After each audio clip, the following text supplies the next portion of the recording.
Welcome to Chandru maths. So இது என்னோட சைட்லேருந்து ஒரு சின்ன ரெக்வஸ்ட் வீடியோ. ஓகே, அதாவது நிறைய பேர் வந்து எனக்கு ரிப்பீட்டடாக கால் பண்ணிக்கிட்டே இருக்கீங்க. அதுக்கப்புறம் குரூப்பில் யார் கேட்டாலும் என்னோட நம்பரை வந்து நீங்கள் ஷேர் பண்ணிடுறீங்க. ஓகே, சந்துரு சார் நம்பர் வேணும்னு கேட்டால் அவங்கக்கிட்ட ப்ரைவேட்டாக போய் அவங்ககிட்ட நம்பரை கொடுத்துட்றது. ஓகே, ஸோ இப்படி பண்ணுறனால எனக்கு வந்து ஒரு நாளைக்கு ஒரு 30-40 கால்ஸ் வருது. என்னால் கான்சன்ட்ரேட் பண்ணி ஒர்க் பண்ண முடியலை. ஓகே, அது நிறையா என்னை வந்து டிஸ்ட்ராக்ட் பண்ணுது. அப்படின்றனால நான் எப்போவுமே மொபைலில் வந்து சைலண்டில் தான் போட்டிருப்பேன். நீங்கள் ரிப்பீட்டடாக கால் பண்ணாலும் எனக்கு வந்து தெரியாது. ஓகே, ஸோ அடுத்து நான் எடுத்து பார்க்குறப்ப தான் தெரியும். எடுத்து பார்க்குறப்போ 10 பேர் கால் பண்ணியிருந்தாங்க அப்படின்னா 10 பேருக்கு திரும்ப கால் பண்ணி பேசவும் முடியாது. ஓகே, அதுக்காக நீங்கள் என்கிட்ட கால் பண்ணக்கூடாது, என்கிட்ட எந்த டவுட்டும் கேட்கக்கூடாது அப்படிங்கிற மாதிரி நான் சொல்ல வரல. அதுக்கு நான் இன்னொரு ஆப்ஷன் கொடுத்துருக்கேன். நீங்கள் சந்துரு மேத்ஸ் ஆப்பில் சேட்டுங்கிற ஆப்ஷன் இருக்குது. நீங்கள் கோர்ஸில் ஜாயின் பண்ணால் தான் அதில் ரிப்ளை பண்ணுவோம் அப்படிங்கிற மாதிரி இல்லை. கோர்ஸில் ஜாயின் பண்ணலாட்ட கூட அதில் நீங்கள் சேட்டில் உங்களோட டவுட் என்னன்னாலும் கேட்கலாம். அதுக்கான கிளாரிஃபிகேஷன் நாங்கள் கொடுப்போம். எங்களுக்கு ஆன்சர் தெரிஞ்ச ஆன்சரை சொல்லுவோம்.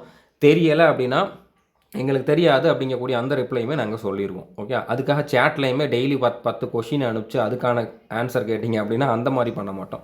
ஜென்ரலான டவுட்டுக்காக தான் நீங்கள் கால் பண்ணுறீங்க. நீங்கள் எந்த விஷயத்துக்காக கால் பண்ணுறீங்களோ அந்த டவுட்டை வந்து நீங்கள் சந்துரு மேத்ஸ் ஆப்பில் சேட்டில் கேளுங்க, உங்களுக்கு நாங்கள் ரிப்ளை பண்ணுவோம்.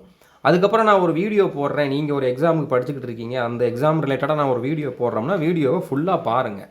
நான் வீடியோ போட்டதை பார்த்தும் ஃபுல்லாக பார்க்காம தெளிவாக பார்க்காம திரும்பவும் அதே இதை வந்து என்கிட்ட கால் பண்ணி கேட்குறவங்க தான் 90%. ஓகே, உண்மையிலேயே டவுட் இருந்து கேட்குறவங்க ஒரு 10% தான்.